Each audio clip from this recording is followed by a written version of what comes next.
Friends, मैं मनोज कुमार स्वागत करता हूं आपका अपने YouTube चैनल बायोलॉजी गुरुजी में। जैसा कि आपको पता ही है, टीजीटी 2016 यूपी टीजीटी 2016 की एग्ज़ाम डेट आउट हो चुकी है। ओके, और वो एग्ज़ाम कब है? तो वो एग्ज़ाम है 31 जुलाई को।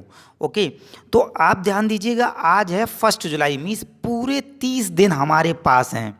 ओके, तो मैं आपकी बहुत ही ज़्यादा रिक्वेस्ट पे और डिमांडिंग वीडियोज़ लेकर के अब इस चैनल पे, मीन्स बायोलॉजी गुरुजी चैनल पे आपको पर डे बहुत सारे वीडियोज मिलने वाले हैं।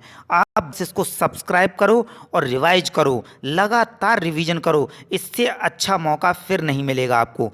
इसी तरह से टीजीटी यूपी टीजीटी 2021 का भी एग्ज़ाम डेट आउट हो चुका है, और वो कितनी है? वो है 7 और 8 अगस्त। मीन्स कुल मिलाकर के 30 और 6 दिन वो और उधर अगर हम जोड़ लेते हैं तो 35 और 36 दिन अप्रॉक्सीमेटली आपको मिलते हैं। तो बस अपनी तैयारी को एकदम रिवीजन करने का मौका है। और उसमें आपके बहुत सारे कमेंट आ रहे थे कि प्लीज़ सर कंटिन्यू करो, अपने वीडियोज कंटिन्यू करो। तो मैं आपकी रिक्वेस्ट को पूरा करने के लिए हाजिर हो गया हूँ। बस अब बात करने का टाइम नहीं बचा है आपसे, है ना? तो ठीक है, बात नहीं करेंगे, एक बैक टू बैक, है ना, पूरी तरह से यहाँ पे धमाकेदार वीडियो आएंगे जो कि प्रॉपर होंगे हमारे रिवीजन के लिए। चलो टाइम ना गवाते हुए हम चलते हैं। तो प्लीज़ सब्सक्राइब जरूर कर लीजिएगा चैनल को अगर आपको रियल नॉलेज ऑफ बायोलॉजी चाहिए तो। ठीक है, देखिएगा, आज का पहला टॉपिक है जनरल इंट्रोडक्शन से 10 क्वेश्चन मैंने लिए हुए हैं। आप अपनी नॉलेज को रिवाइव कीजिएगा, चेक कीजिएगा कि आखिरकार आप इस 10 में से कितने क्वेश्चन कर पा रहे हो। बराबर सुनिएगा, ठीक है? तो देखिएगा, हम लोग पहला क्वेश्चन देखते हैं। आज का फर्स्ट क्वेश्चन मैं थोड़ा सा जूम कर देता हूं जिससे आप क्लियर वे में इसको रीड कर सकें।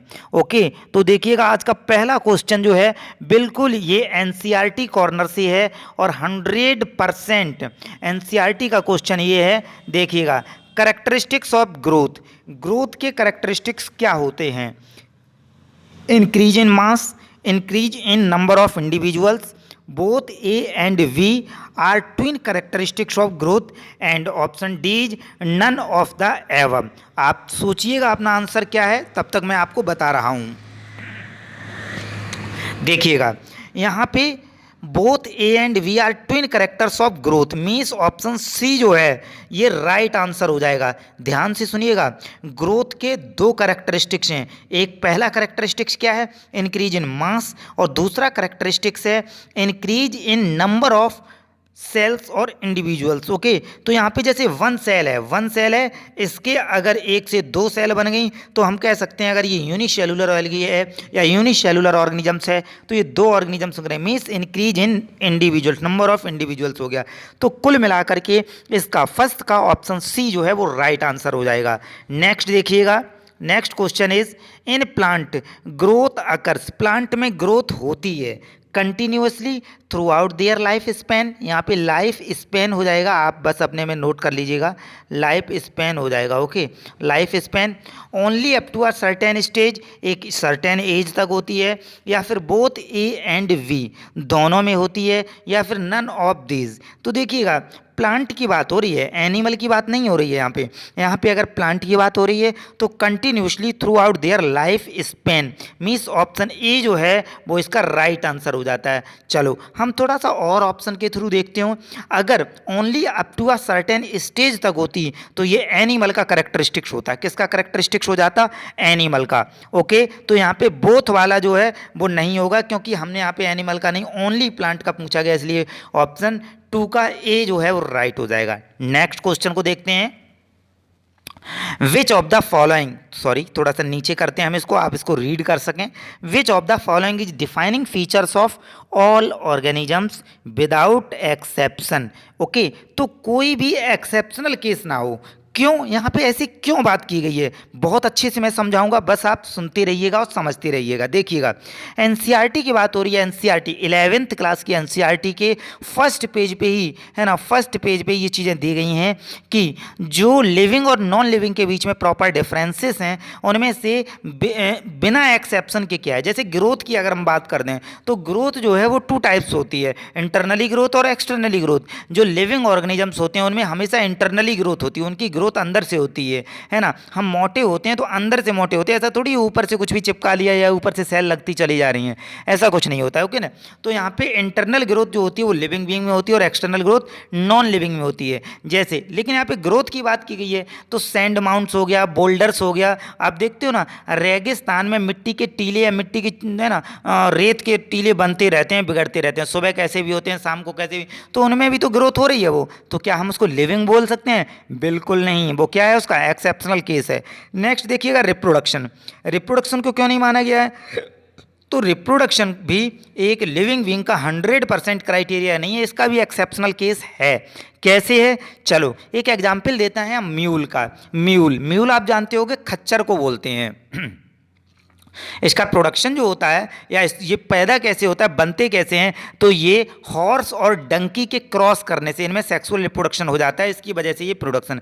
लेकिन म्यूल कभी भी, मतलब खच्चर जो है वो कभी भी फर्टाइल नहीं होता है, वो रिप्रोडक्शन नहीं कर सकता है ना। इसी तरह से वर्कर बीज हो गई, है ना, इसी तरह से बहुत सारे ह्यूमन बींग में भी कपल्स ऐसे होते हैं जिनके यंग वंस या बच्चे नहीं होते हैं, तो क्या हम उनको नॉन लिविंग बोलने लगेंगे? ना भाई। तो इसलिए जो है रिप्रोडक्शन को भी 100% यहाँ पे क्राइटेरिया नहीं मानते हैं। नेक्स्ट हो जाता है metabolism. Yes, this is the right option. Okay, now 3 का C1 is the right option. क्यों? क्योंकि मेटाबॉलिज्म जो होती है ये ऐसी प्रॉपर्टी है जो नॉन लिविंग में नहीं होती है। ओके, चलो बढ़ते हैं हम नेक्स्ट क्वेश्चन पे। The sum total of all the chemical reactions occurring body is, body में सम टोटल केमिकल रिएक्शन जो होती हैं उनको क्या बोलते हैं? यस, बहुत अच्छा सा क्वेश्चन है। इसका ऑप्शन मैं आपको बता देता हूँ, आप अपना टिक कीजिएगा। Option A is catabolisms, option B is anabolisms, and option C growth, option D is metabolisms. Right क्या है? राइट की बात अगर हम करते हैं तो इनको हम मेटाबॉलिज्म्स बोलते हैं। क्या बोलते हैं? मेटाबॉलिक रिएक्शंस बोलते हैं। मेटाबॉलिक को डिवाइड किया गया है 2 पार्ट में, फर्स्ट है catabolic and second is anabolic. Catabolic जो हमारी बॉडी में ब्रेक डाउन होता है मटेरियल का, उसको कैटाबॉलिज्म्स बोलते हैं, है ना। और जो बन रही होती हैं चीज़ें छोटे छोटे सबस्टांस से मिलकर को, उनको हम एनाबॉलिज्म्स बोलते हैं। ग्रोथ हम ऊपर पढ़ ही चुके हैं, है ना। तो कुल मिलाकर के चारों ऑप्शन आपको क्लियर हो गए होंगे। नेक्स्ट 5 में देखिएगा, बायोडाइवर्सिटी रेफर्स टू, बायोडाइवर्सिटी से क्या रेफर होता है? Number of organisms present on earth, types of organisms present on earth, या फिर देखिएगा बोथ ए एंड बी हो जाएगा, बोथ ए एंड बी हो गया, या फिर नन ऑफ द एबव हो गया। ओके, तो यहाँ पे राइट आंसर जो है बोथ ए एंड बी हो जाएगा। एक बार मैं क्वेश्चन आपको फिर दिखा देता हूँ, सी ऑप्शन इसका राइट हो जाएगा। क्या है? बायोडाइवर्सिटी रेफर्स टू, तो बायोडाइवर्सिटी मीन्स और number of organisms present on earth, ये भी बायोडाइवर्सिटी में इंक्लूड होता है। Okay, and types of organisms, है ना, types of organisms present on earth, ये भी बायोडाइवर्सिटी में इंक्लूड होता है। इसलिए इसका जो राइट आंसर है वो हो जाएगा C, means both A and B जो है वो इसका राइट आंसर हो जाएगा। ओके, नाउ नेक्स्ट क्वेश्चन को अगर हम देखते हैं तो देखिएगा, group of individual organisms with fundamental similarities, group of individual organisms with fundamental similarities is known as. Individual organisms की बात की है, थोड़ा सा माइंड लगाइएगा, इंडिविजुअल ऑर्गेनिजम्स की बात की गई, यहाँ पे फंडामेंटल सिमिलरिटीज मिलती जुलती हूँ, तो यहाँ पे स्पीसीज हो जाएगा, जीनस हो जाएगा, फैमिली हो जाएगी, ऑर्डर हो जाएगी। देखिएगा सिमिलर कैरेक्टरिस्टिक्स जो होते हैं वो नीचे के साइड से अगर हम हायर क्लासेस पे जाते हैं तो बढ़ते चले जाते हैं, रैंक पे जाते हैं, टैक्सॉन पे जाते हैं, तो यहाँ पे सबसे लोअर कौन सा है? तो लोअर जो है वो स्पीसीज है, तो राइट आंसर ए हो जाएगा इसका, means species. Okay, now next question is actual account of habitat and distribution of plant of A given area is given by, तो क्या हो जाएगा बताइएगा जल्दी से, है ना। तो मैनुअल्स हो जाएगा, फ्लोरा हो जाएगा, मोनोग्राफ हो जाएगा, कैटलॉग हो जाएगा। एक्चुअल अकाउंट ऑफ हैबिटेट की बात की गई है, डिस्ट्रीब्यूशन ऑफ प्लांट की बात की गई है गिवन एरिया में, एक एरिया में, तो इसका राइट आंसर जो है वो क्या हो जाएगा, फ्लोरा हो जाएगा। राइट आंसर क्या हो जाएगा, फ्लोरा इसका राइट आंसर हो जाएगा। Okay, now eighth question, which of the following contain information on any one taxon, एक टैक्सॉन की इंफॉर्मेशन क्या हो जाएगी, फ्लोरा। सिर्फ वन टैक्सॉन की जो इंफॉर्मेशन देता है उसको हम क्या बोलेंगे, तो देखिएगा फ्लोरा बोलेंगे, मोनोग्राफ बोलेंगे, मैनुअल्स बोलेंगे या नन ऑफ दीज बोलेंगे। तो देखिए इन्होंने खुद ही कहा है वन टैक्सॉन की दे रहे हैं ना, तो मोनोग्राफ बोलेंगे। क्या बोलेंगे इसको हम लोग, मोनोग्राफ बोलेंगे। मीन्स 8 का जो राइट आंसर है वो हो जाएगा ऑप्शन बी। क्या हो जाएगा, ऑप्शन बी हो जाएगा।